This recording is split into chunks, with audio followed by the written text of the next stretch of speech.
welcome viewers to our new lecture that is on male infertility. Myself, Dr. Muhammad Zoeb and you are watching DZ Veterinarian.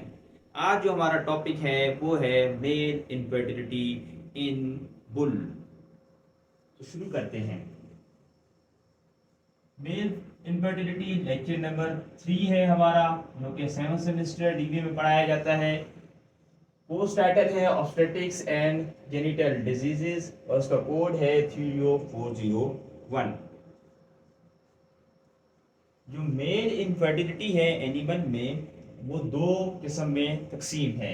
एक को बोलते हैं इम्पोटेंशिया क्वांडाई और दूसरे को बोलते हैं इम्पोटेंशिया जेनेरेंडी। अब जो इम्पोटेंशिया क्वांडाई है इसका क्या मतलब है? इसका ये मतलब है कि इसमें नॉर्मल लिबिडो होगा, लिबिडो नॉर्मल होगा। लिबिडो किसे बोलते हैं? डिजायर टू सेक्स, सेक्स करने की जो डिजायर होती है उसको लिबिडो बोलते हैं। यानी इम्पोटेंशिया क्वांडाई में लिबिडो नॉर्मल होगा, सीमन भी नॉर्मल होगा, लेकिन उसके बावजूद बट अनेबल टू कपुलेट, लेकिन कपुलेट नहीं कर पाएगा, यानी कि मेटिंग नहीं कर पाएगा। इसको हम लोग दूसरा लफ्ज कहते हैं क्वाइटस, क्वाइटस नहीं कर पाएगा, यानी कि फीमेल के साथ मिलाप नहीं कर पा रहा होगा। किस वजह से? वो हम चलते हैं और पढ़ते हैं कि किस वजह से ये मिलाप नहीं कर सकता। सबसे पहली जो रीजन है वो है गोनाइटिस। गोनाइटिस किसे बोलते हैं? इन्फ्लामेशन इन नी, नी बोलते हैं घुटनों को। और एनिमल में नी वाली जगह पर एक ज्वाइंट होती है, उसे बोलते हैं स्टाइफल ज्वाइंट। यानी स्टाइफल ज्वाइंट में अगर कोई भी इन्फ्लामेशन आ जाए या नी में कोई इन्फ्लामेशन आ जाए, जोड़ों में कोई, घुटनों में कोई अगर इन्फ्लामेशन आ जाए तो उसे बोलते हैं गोनाइटिस। और इसकी वजह से होता ये है कि जो उसकी हाइंड लिम्स होती हैं वो वीक हो जाती हैं, और जब वो बुल माउंट कर रहा होता है फीमेल एनिमल पर तो फिर वो वजन अपना बर्दाश्त नहीं कर पाता है, जिसकी वजह से वो कोशिश ही नहीं करता है जंप मारने की अगले फीमेल एनिमल के ऊपर। तो सबसे पहली वजह ये होगी। दूसरी वजह है कॉक्साइटिस। कॉक्साइटिस बोलते हैं inflammation of coxal bone. Coxal bone hip bone को बोलते हैं, जो बुटॉक होता है एनिमल का उसको कॉक्सल बोन बोलते हैं, यानी कि हिप ज्वाइंट बोलते हैं।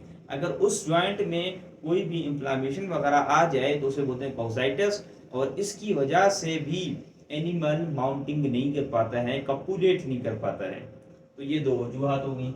उसके बाद आते हैं पीनस एंड प्रेप्यूस अफेक्टेड, कि अब हम वो वजूहत पढ़ेंगे कि जिसमें पीनस और प्रेप्यूस जो हैं वो अफेक्टेड होंगे। अच्छा, इनमें कौन कौन सी चीज़ें आ जाती हैं? सबसे पहले आपको ये देखना है कि पीनस और प्रेप्यूस में क्या फ़र्क है। देखिए, पीनस आपके पास जैसे कि आपको पिक्चर में दिख रहा है, पीनस पूरी लेंथ होती है ऑर्गन की, मेल रिप्रोडक्टिव ऑर्गन की पूरी लेंथ को बोलते हैं पीनस। उसके ऊपर जो फोर स्किन होती है, आप पिक्चर में देख रहे हैं, जो फोर स्किन है ऊपर, इसको बोलते हैं प्रेप्यूस।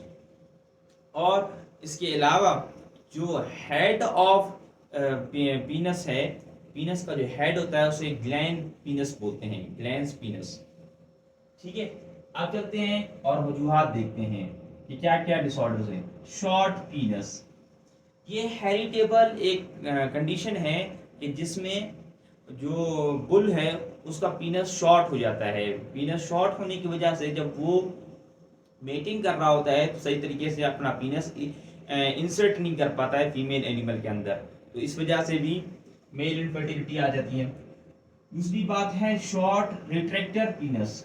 अब रिट्रैक्टर पीनस क्या है कि जो पीनस के ऊपर जो लेयर है प्रेप्यूस की, उस प्रेप्यूस लेयर ने पीछे हो जाना होता है और इस पीनस ने आगे आना होता है। आप पिक्चर देख रहे हैं कि किस तरीके से पीनस जब इजैकुलेट करता है तो जो प्रेप्यूस होती है उसमें पीछे आना होता है, तो इसे बोलते हैं रिट्रैक्टर पीनस। अब इसमें क्या है कंडीशन में? शॉर्ट रिट्रैक्टर पीनस है, यानी कि जो ऊपर लेयर होगी वो सही तरीके से पीछे नहीं आएगी। जब वो पीछे नहीं आएगी तो पीनस सही तरीके से इरेक्ट नहीं होगा, सही तरीके से स्टैंडिंग पोजीशन पर नहीं आएगा, जिसकी वजह से क्या होगा? इनफर्टिलिटी हो जाएगी। इसे बोलते हैं प्रिवेंट पीनाइल एक्सटेंशन, यानी पीनस एक्सटेंट नहीं हो पाता है। अच्छा, उसके बाद फिर आ जाते हैं बेलेनोपोस्टाइटिस। बेलेनो बोलते हैं, बेलेनाइटिस जो वर्ड है वो बोलते हैं इंफ्लामेशन ऑफ ग्लैंड पीनस। जो ग्लैंड पीनस है, जो मैंने आपको बताया कि पीनस का जो हेड होता है उसे बोलते हैं ग्लैंड पीनस। अगर उसमें इंफ्लामेशन आ जाए तो उसे बोलते हैं बेलिनाइटिस।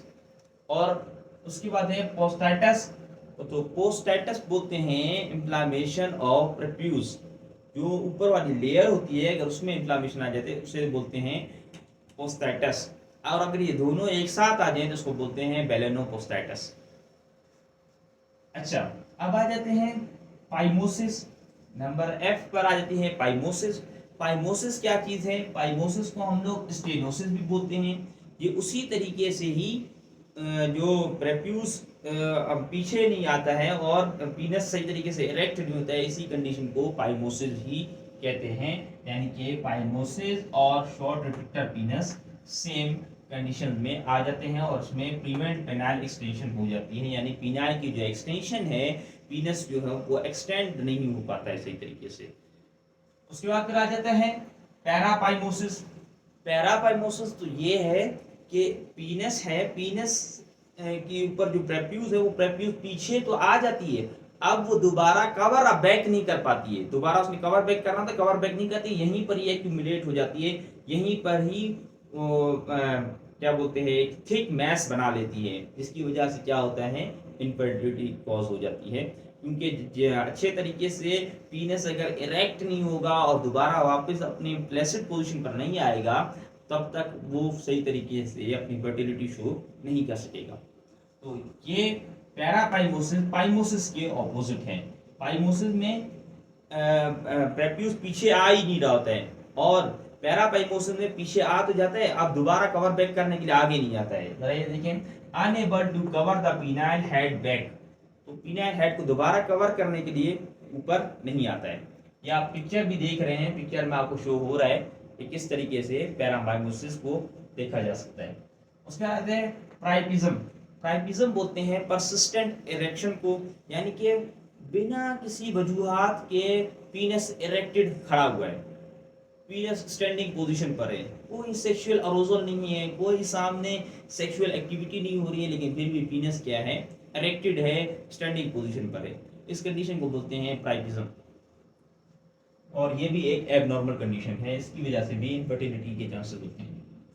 अब आ जाते हैं डेविएशन ऑफ पीनस। पीनस की जो प्रॉपर लोकेशन होती है, जो प्रॉपर उसकी पोजीशन होती है, उससे वो डेविएट हो जाए, थोड़ा ऊपर की तरफ बैंड हो जाए, थोड़ा नीचे की तरफ बैंड हो जाए, थोड़ा पीछे की तरफ बैंड हो जाए, थोड़ा एस शेप में आ जाए, थोड़ा स्क्रू शेप में आ जाए, तो इसे क्या बोलते हैं डेविएशन। तो ये पहली चार तो डेविएशन थे। वेंट्रल डेविएशन है जिसको रैम्बो डेविएशन भी कहते हैं, लेटरल डेविएशन है, स्पाइरल डेविएशन है जिसको कॉर्कस्क्रू डेविएशन बोलते हैं, फिर एस शेप डेविएशन है। तो ये क्या है बेसिकली डेविएशंस हैं, यानी कि उनकी प्रॉपर जो पोजीशन होती है वो चेंज हो जाती है पीनस की। उसके बाद आ जाते हैं परसिस्टेंट पेनाइल फ्रेनेलियम। ये आप पिक्चर में देख रहे हैं कि जो पीनस है वो पीनस एक लेयर के साथ लगा हुआ होता है, उसका प्रेप्यूस जो है वो एक लेयर के साथ लगा हुआ होता है, उस लेयर को बोलते हैं फ्रेनेलम। तो जब इरेक्शन हो रही होती है तो इस फ्रेनेलम ने क्या होना होता है डिस्पैच होना होता है, इससे अलग होना होता है, किससे ग्लैंस पीनस से, पीनस का जो हेड होता है उससे, लेकिन ये अलग नहीं हो पाता है, ये इसके साथ परसिस्टेंट रहता है, अटैच रहता है। इसको बोलते हैं परसिस्टेंट पीनाइल फ्रेनेलम। फ्रेनेलम जो लेयर होती है ऊपर वाली, उसने दूर होना होता है, उसने पीछे आ जाना होता है, लेकिन वो उस हेड के साथ लगा रहता है। या पिक्चर में अच्छे तरीके से देख रहे हैं। उसके बाद आ जाते हैं रप्चर्ड और ब्रोकन पीनस। पीनस जो है वो ब्रोकन हो गया हो या रप्चर्ड हो गया हो। अब ये किस वजह से हो सकता है कि फीमेल जब मेटिंग कर रहा होता है मेल के ऊपर, तो वो इंसर्ट करने के टाइम पर विजाइना के अंदर इंसर्ट करने के बजाय साइड एरिया में लग जाती है बाज़ औक़ात पीनस, तो उसकी वजह से भी पीनस टूट सकती है। इसको बोलते हैं रप्चर्ड पीनस या फिर ब्रोकन पीनस, और ये भी इनफर्टिलिटी की टाइप है। उसके बाद आ जाता है हीमाटोमा ऑफ पीनस। हीमाटोमा ऑफ पीनस का मतलब ये है कि पीनस में ब्लड एक्यूमुलेशन हो जाए। ये किस वजह से होती है? ये आपका पैरापाइमोसिस की वजह से भी हो सकती है, क्योंकि वो स्किन यहाँ पर थिक हो चुकी है। आप जब भी वो कपुलेट करने की कोशिश करेगा तो इस थिकनेस वाली जगह पर क्या होगा, प्रेशर लगेगा और अंदर जो सेल्स होंगे वो डाई हो जाएंगे और ब्लीडिंग हो जाएगी, अंदर हीमोरेज हो जाएगा। तो ये आप पिक्चर भी देख सकते हैं इसकी हीमाटोमा की, कि किस तरीके से यहाँ पर हीमाटोमा फॉर्मेशन हुई है। अब आगे चलते हैं एडेशन ऑफ पीनस। पीनस का एडहेयर हो जाना, यानी कि चिपक जाना, किसके साथ? प्रेप्यूज के साथ। Adhesion of penis with प्रेप्यूज।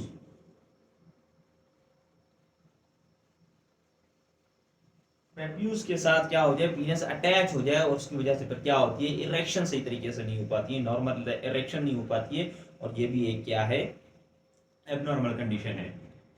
उसके बाद फिर आ जाते हैं प्रीपीचुअल ट्रॉमा। अच्छा, प्रीपीचुअल, ये तीन जगहों पर लफ्ज आ रहा है, प्रीपीचुअल प्रीपीचुअल प्रीपीचुअल। इस प्रीपीचुअल का मतलब है प्रेप्यूज, वही जो पीनस की लेयर होती है, फोरस्किन लेयर होती है, उसको प्रेप्यूज बोलते हैं। जिसने हेड को कवर किया हुआ होता है उसको प्रेप्यूज बोलते हैं, और उसको प्रीपीचुअल भी बोलते हैं। अब यहाँ पे देखें तो इसका लफ्ज बनता है प्रीपीचुअल ट्रॉमा का मतलब क्या हुआ, प्रेप्यूज ट्रॉमा। प्रेप्यूज ट्रॉमा, ट्रॉमा बोलते हैं इंजरी को, कि अगर प्रेप्यूज में कोई इंजरी हो गई है तो उसकी वजह से भी इनफर्टिलिटी आएगी। प्रेप्यूज एवोल्यूशन, एवोल्यूशन बोलते हैं टॉर्न ऑफ को, टॉर्न ऑफ, टॉर्न ऑफ बोलते हैं किसी चीज का टूट जाना। तो अगर प्रेप्यूज टूट जाए, जैसे कि मैं आपको एग्जांपल के तौर पर एक एक्सरे दिखा रहा हूँ फिंगर का, फिंगर के एक्सरे देखें तो इसमें जो हड्डी है अंदर वाली वो थोड़ी ब्रोकन हो चुकी है, थोड़ी टूट चुकी है, तो उसको क्या बोलते हैं, एवोल्यूशन। अब प्रेप्यूज एवोल्यूशन क्या होगा कि प्रेप्यूज कहीं से टूट जाएगा। ठीक हो गया। उसके बाद आ जाते हैं रेट्रो प्रीप्यूचुअल एब्सिस। एब्सिस बोलते हैं पस फॉर्मेशन को, पस फॉर्मेशन, कि आपके पास प्रेप्यूज से पहले ही क्या हो जाए, एब्सिस बनना शुरू हो जाए, यानी कि ये जो जेनिटल पार्ट है मेल का, उसमें क्या हो जाए, पस फॉर्मेशन हो जाए, तो इसे क्या बोलते हैं, रेट्रो प्रीप्यूचुअल एब्सिस। यहाँ तक क्लियर हो गया। अब चलते हैं हम लोग इम्पोटेशिया जेनेरेंडी पर। इम्पोटेशिया जेनेरेंडी क्या है, कि नॉर्मल लिबिडो होगा उसी की तरह, लेकिन यहाँ पर नॉर्मल कॉपुलेशन भी होगी, कॉपुलेशन भी नॉर्मल होगी, एनिमल कॉपुलेट करने के काबिल भी है, बट इनफर्टिलिटी, लेकिन फिर भी इनफर्टिलिटी शो हो रही है, फीमेल एनिमल जो है वो कंसीव नहीं हो रहा, फीमेल नॉर्मल है उसके बावजूद भी वो प्रेग्नेंट नहीं हो रहा। और वजूहात क्या हैं, वजूहात मेल हैं, और मेल में कौन सी वजूहात हैं वो जरा देखते हैं। ये दो हिस्सों में तकसीम है, एक तो ये कि नॉर्मल सीमन होगा और दूसरा ये कि एबनॉर्मल सीमन होगा। अब देखते हैं कि नॉर्मल सीमन है उसके बावजूद भी ये इनफर्टाइल तो क्यों है। इसमें पहली चीज आ जाती है इन्फेक्शियस डिजीजेस, कि अगर मेल जेनिटल ट्रैक्ट में कोई इन्फेक्शियस डिजीज है, जैसे कि ब्रोसिलोसिस अगर है, कैम्पाइलोबैक्टीरियोसिस है, ट्राइकोसोमियोसिस है, अगर ये डिजीजेस पाई जाएंगी वहां पर, तो ये स्पर्म को क्या कर देंगी, नॉन मोटाइल कर देंगी और स्पर्म को डाई कर देंगी। तो आधे से ज़्यादा नंबर के स्पर्म्स तो मर जाएंगे, तो सही नंबर के स्पर्म्स सीमन में आएंगे नहीं और वो फर्टिलिटी कॉज कर नहीं सकते, तो ये कॉज आ जाती है नॉर्मल सीमन के अंदर।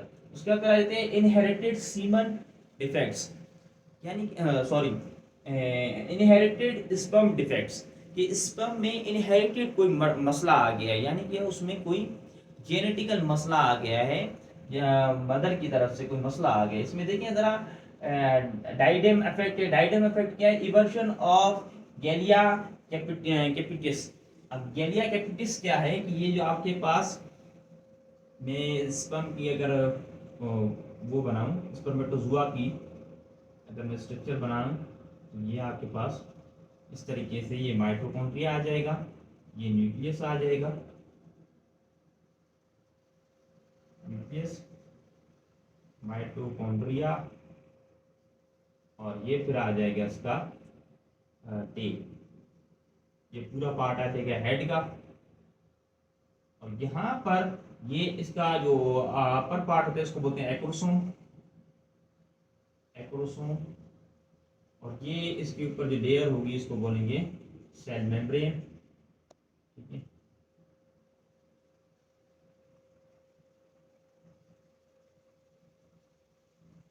Cell membrane. अब एक्रोसोम और सेल मेम्ब्रेन दोनों को मिलाकर हम लोग क्या बोलेंगे, गैलिया कैपिटिस। ठीक हो गया। तो अब इसमें अगर इवर्जन आ जाए, यानी इवर्जन का मतलब ये है कि ये इनवर्ट हो जाए, इनसाइड चला जाए। आप पिक्चर में देख सकते हैं, ये स्पर्म की एक पिक्चर है जो कि इलेक्ट्रॉन माइक्रोस्कोप से ली गई है। इसमें आप देख सकते हैं कि किस तरीके से इनवर्ट जो है ना वो पंचिंग की हुई है। और इसका मतलब क्या है कि ये जो आपके पास गेलिया कैपिटिस है वो अंदर की तरफ प्रेस हो गया है। इसको बोलते हैं इवर्जन ऑफ गेलिया कैपिटिस, और उसकी वजह से भी इनफर्टिलिटी कॉज हो सकती है। इसको बोलते हैं डाइडम इफेक्ट। फिर आ जाता है नॉक्ड स्पर्मेटोजुआ। स्पर्मेटोजुआ ये आपको मैंने नॉर्मल की शक्ल बता दी। इस स्पर्मेटोजुआ में अगर ये जो एक्रोसोम है ये थिक हो जाए, ये थिक हो जाए तो ये एक नॉब बना लेता है। ये नॉब बना लेगा जब, तो इसका मतलब क्या हुआ कि ये नॉब्ड स्पर्मेटोजुआ कहलाएगा। यानी ये एक्रोसोम थिक हो जाएगा तो उसको बोलेंगे नॉब्ड स्पर्मेटोजुआ, और ये भी एबनॉर्मल कंडीशन है, इनफर्टिलिटी कॉज कर सकती है। फिर आ जाते हैं gene and chromosomal defects. Gene and chromosomal defects तो आपको पता है कि मियोसिस के टाइम पर जब क्रोमोसोम सही तरीके से डिवाइड नहीं होते, किसी दूसरे सेल में ज़्यादा चले जाते हैं, किसी में कम चले जाते हैं, तो इसकी वजह से जो इनफर्टिलिटी आती है किसी भी इंडिविजुअल के अंदर, तो उसे बोलते हैं क्रोमोसोमल एंड जीन इनफर्टिलिटी। तो यहाँ पर आप देखें कि अगर एक मेल में एक्स क्रोमोसोम आ जाए और दूसरा एक्स मिस हो, या फिर एक ज़्यादा आ जाए जैसे ट्रिपल एक्स के केसेस में, तो ये दोनों इनफर्टिलिटी की अलामत हैं। यानी कि जिस भी ऑर्गेनिज्म में ये वाले क्रोमोसोम्स होंगे वो इनफर्टाइल होंगे। उसके बाद आ जाते हैं हेरिटेड एंजाइमेटिक डिस्टर्बेंस। हेरिटेड जो है ना, यानी कि मदर से ही बेबी में एंजाइम सही तरीके से नहीं बन रहे, यानी कि जीन में कोई म्यूटेशन आ गई, कोई समस्या आ गई जिसकी वजह से एंजाइम सही नहीं बन रहे और सही तरीके से काम नहीं कर रहे, जिससे क्या होगा, अर्ली एम्ब्रियोनिक डेथ हो जाएगी या एबॉर्शन हो जाएगा। तो ये भी इनफर्टिलिटी की एक कॉज है। आगे चलते हैं और देखते हैं इम्पोटेंशिया जेनेरेंटी की सेकंड टाइप, और उसमें क्या होगा, एबनॉर्मल सीमन होगा। और इसमें अफेक्ट क्या होंगे, टेस्टिस अफेक्ट होंगे, क्योंकि आपको पता है टेस्टिस ही सीमन बनाते हैं। टेस्टिस से मेरा मुराद ये है कि टेस्टिस स्पर्म्स बनाते हैं, उसके अलावा जो एसेसरी ग्लैंड्स होते हैं वो आपके पास सीमन प्रोडक्शन करते हैं। तो मिलाकर ओवरऑल स्पर्म और सीमन बन जाते हैं। अब यहाँ पर देखते हैं सबसे पहले क्रिप्टो ऑर्चैडिज्म। क्रिप्टो ऑर्चैडिज्म मैं आपको lecture number 1 repeat breeding and any stress में बता चुका हूँ कि क्रिप्टो ऑर्चैडिज्म क्या है। कि आपके पास जो टेस्टिस एब्डोमिनल कैविटी में बनते हैं, एब्डोमिनल कैविटी में वो आगे माइग्रेट होने होते हैं, इसमें सेक्रोटम में। लेकिन इस कंडीशन में, इस एब्डोमिनल कंडीशन में क्रिप्टो ऑर्चैडिज्म में क्या होता है कि एब्डोमिनल कैविटी से माइग्रेशन सेक्रोटम में नहीं होती ड्यूरिंग फीटल डेवलपमेंट। तो जब ये माइग्रेशन नहीं करेंगे, ये एब्डोमिनल कैविटी में ही टेस्टिस रहेंगे, तो फिर ये सही तरीके से फंक्शन परफॉर्म नहीं करेंगे, स्पर्म प्रोडक्शन सही नहीं होगी और इनफर्टिलिटी हो जाएगी। क्रिप्टो ऑर्चैडिज्म के बाद आ जाता है टेस्टिकुलर हाइपोप्लेजिया। टेस्टिकुलर हाइपोप्लेजिया क्या चीज है कि अगर टेस्टिस अंडर डेवलप्ड हैं या इनकम्प्लीट टेस्टिस बने हैं, किसी भी ऑर्गन का इनकम्प्लीट बनना वो हाइपोप्लेजिया कहलाता है।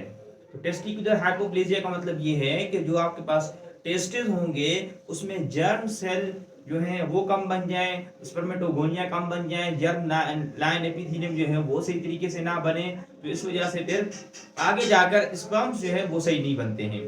तो ये भी एक कंजेनिटल डिजीज की वजूहात में आती है। उसके बाद आ जाते हैं टेस्टिकुलर डीजनरेशन। टेस्टिकुलर डीजनरेशन क्या है कि टेस्टिस की जो सेल हैं वो डिग्रेड होना शुरू हो जाएं, वो फंक्शन सही तरीके से ना कर रहे हो, एबनॉर्मल फंक्शन परफॉर्म कर रहे हो, जिसे बोलते हैं टेस्टिकुलर डीजनरेशन। उसका आ जाता है वेसिकल्स इन टेस्टिस। जब टेस्टिस में वेसिकल्स बनना शुरू हो जाते हैं, वेसिकल्स से मुराद है दाने बनना शुरू हो जाते हैं, वहां पर मुख्तलिफ फ्लूइड एक्यूमुलेशन हो जाती है, तो फिर इससे क्या होता है कि जो टेस्टिस हैं वो स्पर्म सही तरीके से प्रोड्यूस नहीं करते। इरेडिएशन का मतलब ये है कि एक्सपोजर टू अ रेडिएशन। अगर कोई भी मेल एनिमल रेडिएशन के साथ एक्सपोजर कर रहा है, रेडिएशन उसको बहुत ज़्यादा लग रही है, अल्ट्रावायलेट रेडिएशन बहुत ज़्यादा उसको लग रही है, तो उसकी वजह से भी उसकी जो जर्म लाइन एपिथेलियम है वो डिस्ट्रॉय हो सकती है और एनिमल इनफर्टाइल हो सकता है। उसके बाद क्या कहते हैं हार्मोनल कॉजेज। हार्मोनल कॉजेज क्या है कि हाइपोथैलेमस या पिट्यूटरी ग्लैंड में कोई ट्यूमर वगैरह आ जाए या वहां पर कोई एबनॉर्मलिटी आ जाए, तो उसकी वजह से गोनाडोट्रोपिन हार्मोन रिलीज नहीं होता। जब गोनाडोट्रोपिन हार्मोन रिलीज नहीं होगा सही तरीके से, तो फिर वो टेस्टोस्टेरोन प्रोडक्शन नहीं कर पाएगा मेल में। जब मेल में टेस्टोस्टेरोन प्रोड्यूस नहीं होगा तो स्पर्म भी नहीं बनेंगे। उसके बाद आ जाते हैं एज इफेक्ट। तो जो काव है जो 8 से 10 साल की उसकी एज हो चुकी है, या फिर डॉग्स जो हैं जो कि 12 साल की एज तक हो चुके हैं, तो इनमें ये देखा गया है कि उनकी स्पर्म प्रोडक्शन जो है वो डिक्रीज होना शुरू हो जाती है। तो ये एज फैक्टर है। उसके बाद आ जाते हैं ट्रॉमा। ट्रॉमा से मुराद ये कि इंजरी, टेस्टिस में अगर कोई भी इंजरी वगैरह हो जाए, फिजिकल इंजरी वगैरह हो जाए, तो फिर से उससे भी क्या होता है, इनफर्टिलिटी के कॉजेज हो सकते हैं। स्ट्रेस मैंने आपको पहले भी बताया था कि स्ट्रेस एक ऐसी कंडीशन है कि जिसमें एनिमल के हार्मोनल चेंजेस आ जाते हैं, हार्मोनल इम्बैलेंस हो जाते हैं इंटरनल। तो जब हार्मोनल इम्बैलेंस हो जाएंगे, जिस हार्मोन को पीक पर जाना था वो पीक पर नहीं गया, तो फिर उसकी वजह से टेस्टिकुलर डिजेनरेशन हो जाती है और टेस्टिस क्या है, प्रोजेस्टेरोन प्रोड्यूस नहीं करते, जिसकी वजह से स्पर्म सही तरीके से नहीं बनते। उसके बाद आ जाते हैं इन्फेक्शन। अगर कोई वायरल इन्फेक्शन है या बैक्टीरियल या फिर फंगल इन्फेक्शन टेस्टिस को लग गया है या फिर बॉडी में किसी जगह पर भी लग गया है, तो उससे क्या होता है, बंदे की वीकनेस हो जाती है, लॉस ऑफ वेट हो जाता है, और लॉस ऑफ वेट जो है वो गोनाडोट्रोपिन हार्मोन की कंसंट्रेशन को अफेक्ट करता है। जब गोनाडोट्रोपिन हार्मोन अफेक्ट हो जाएगा तो फिर क्या होगा, टेस्टोस्टेरोन भी अफेक्ट हो जाएगा। और फिर आ जाते हैं न्यूट्रिशन।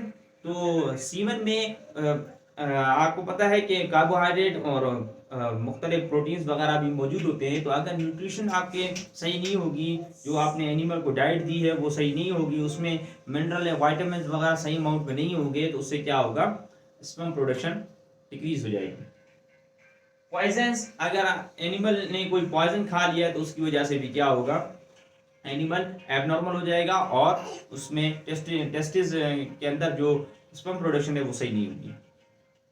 फिर आ जाते हैं ऑर्चेटस। ऑर्चेटस बोलते हैं inflammation in the testis.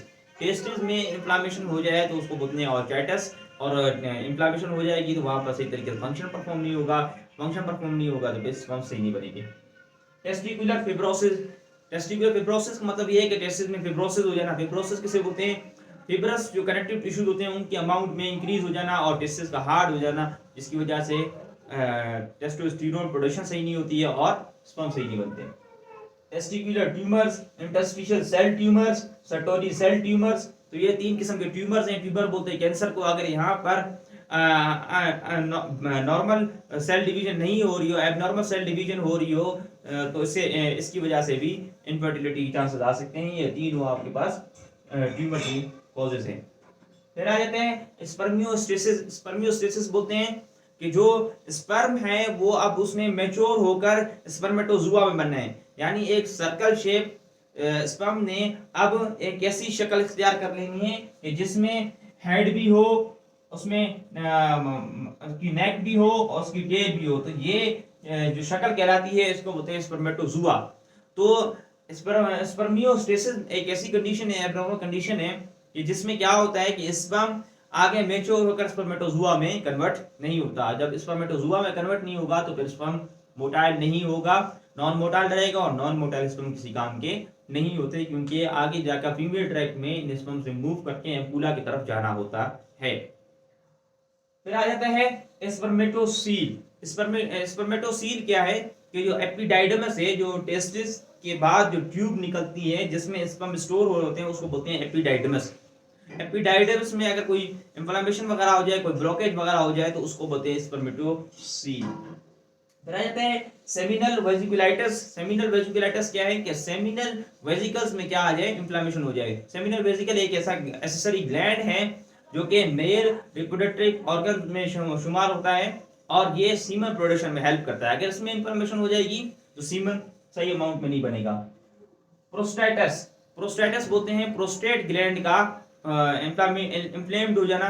Prostate gland में अगर इन्फ्लामेशन आ जाएगी तो प्रोस्टेट ग्लैंड भी एक एक्सेसरी ग्लैंड है जो कि मेल रिप्रोडक्टिव सिस्टम में होता है, और प्रोस्टेट ग्लैंड में अगर इन्फ्लामेशन आ जाएगी तो सीमन सही तरीके से प्रोड्यूस नहीं होगा, सीमन सही अमाउंट में प्रोड्यूस नहीं होगा तो फिर इनफर्टिलिटी की चांसेस आ जाएंगे। तो ये आज हमारी सारी वीडियो थी मेल इनफर्टिलिटी के ऊपर। उम्मीद है आपको समझ आई होगी। नेक्स्ट वीडियो तक के लिए दीजिए मुझे इजाजत। अपना ढेर सारा ख्याल रखिए। अल्लाह हाफिज।